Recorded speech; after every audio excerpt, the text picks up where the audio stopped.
Dr. Dorsa Sadigh is assistant professor in computer science and electrical engineering department at Stanford University. She joined Stanford in 2017 and established and now leads the Stanford Intelligent and Interactive Autonomous Systems Group.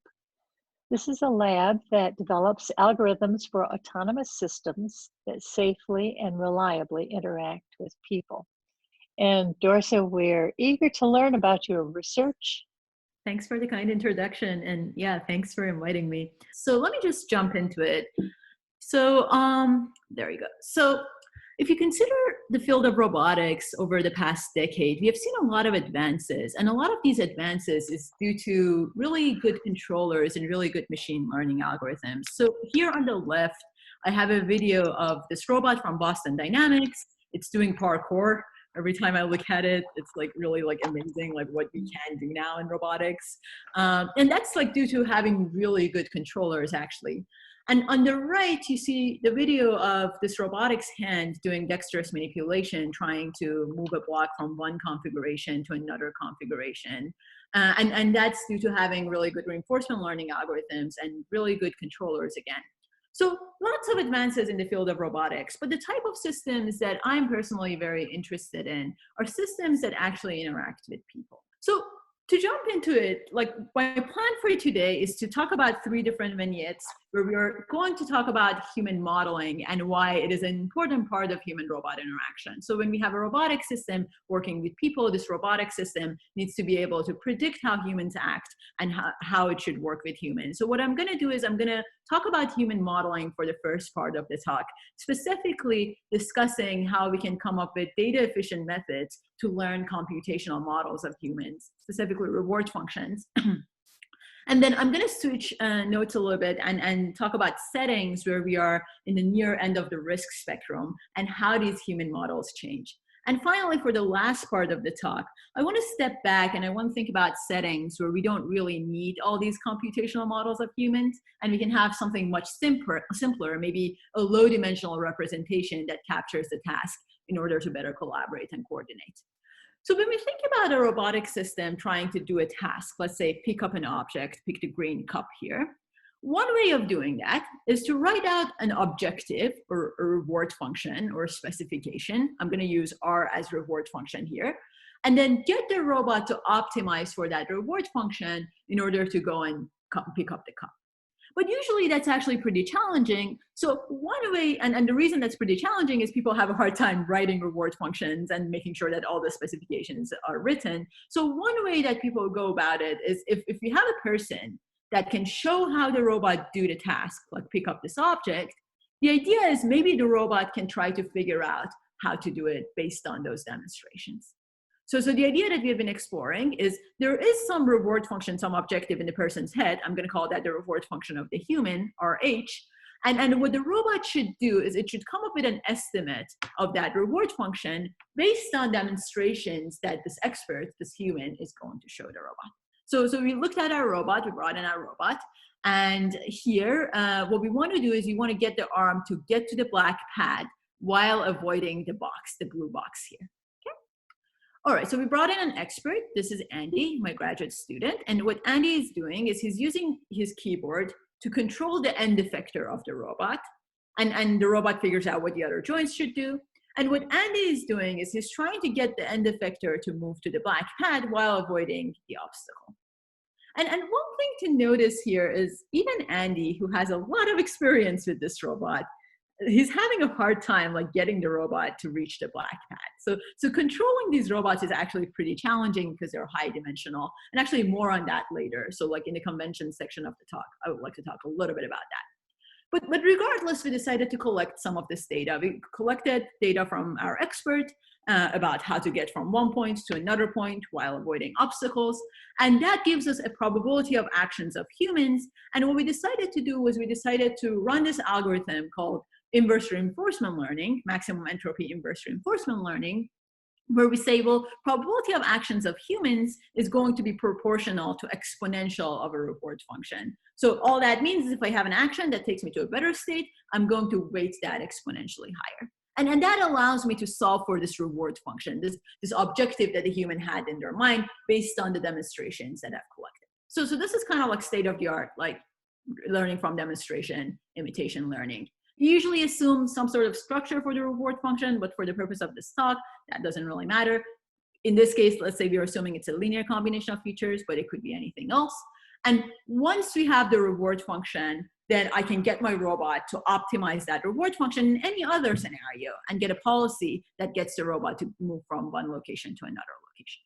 So we decided to do this. We collected data from Andy.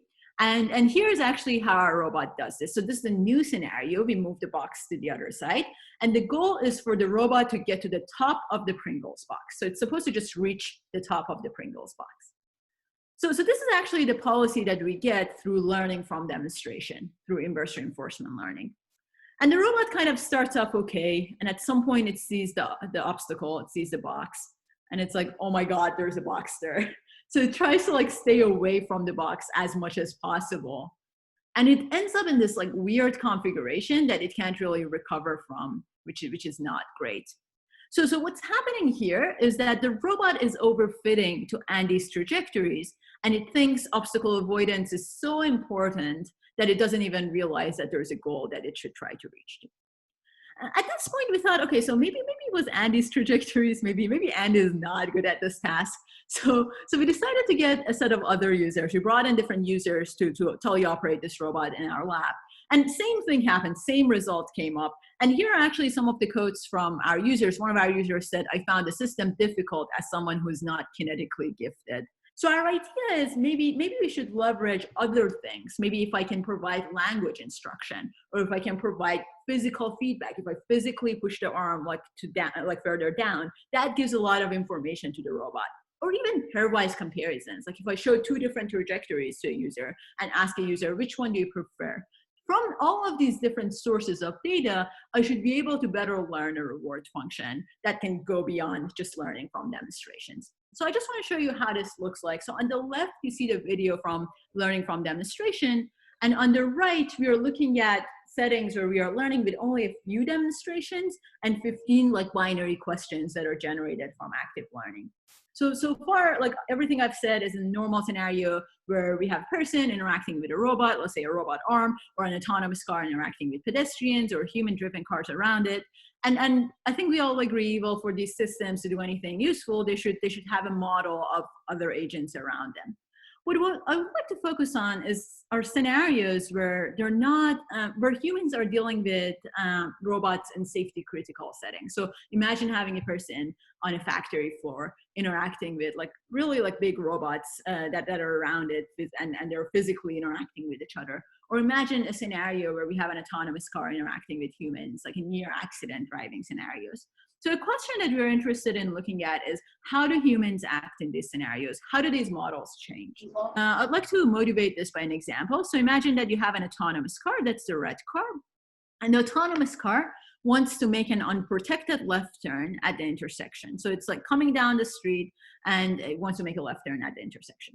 And then there is also this blue environment car that's coming down the road.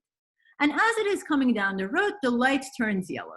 So when the light turns yellow, we know that the light is going to turn red very soon. So an optimal human car, an optimal like blue car, should stop at this intersection.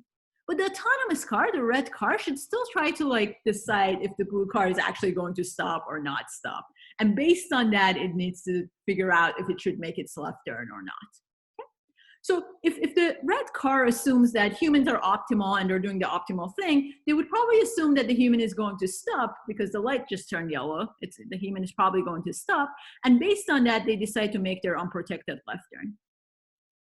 But I think we all have seen cars passing yellow lights or red lights. I've personally done this multiple times. And if that is the scenario, then the autonomous car should be able to recognize that humans are not always stopping at yellow lights or red lights even, and should be able to act safely when it's interacting with humans in some of these more challenging scenarios. So what we would like to do is we would like to be able to have robots that can recognize that people can behave suboptimally in risky scenarios. So what we would like to do is we would like to come up with a model similar to the orange line here. I'm calling it a Riskaverse model that is able to capture that humans sometimes are more likely to take suboptimal actions. And the model that we're using here is based on ideas from behavioral economics, specifically cumulative prospect theory. So this idea has been around. Actually, Kahneman and Tversky worked on it, from this paper from 1992. But what we were basically doing is we were bringing in these ideas in human-robot interaction.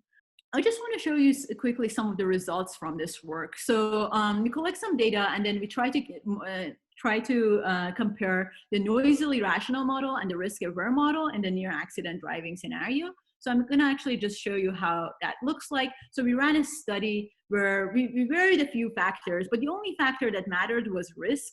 And risk here was how often does the light turn red. So we have high-risk scenarios where the light is likely to turn red most 95% of the time, and low-risk scenarios where the light is not as likely to turn red.